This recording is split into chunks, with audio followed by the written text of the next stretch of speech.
How to fix Instagram mention not working. Hey everybody, welcome to the channel. In this video, we're going to learn how we can solve if the mention feature on Instagram isn't working. So without any further ado and delay, let us get started with today's video. If the mention feature on Instagram is not working, there are many things that you can try. First of all, the person that you're trying to mention might have a private account, so you might not be able to mention that. So sometimes it's not the issue with you.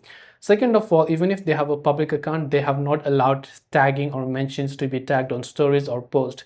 So that could be the reason why. So it is really nothing to do with your account. So in that case, you can try to tag another account and see if the issue persists. Because if the issue does not persist on other accounts, but only for that particular account, then it could just mean that person has disabled tagging.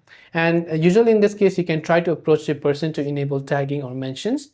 Now what you can do is, if it's sometimes an application glitch, make sure you're using a stable internet connection. And if you're using Android, long press the Instagram app icon, tap on the eye icon to come to app info page, go to storage, clear the cache files and clear the data, go to your Play Store or your App Store, search for Instagram, check if the app has an update, and if it does, then make sure to update it to the latest version. Hopefully one of these may have helped you solve the problem. If you have any questions, feel free to leave them down. Thanks for watching and see you in the next video.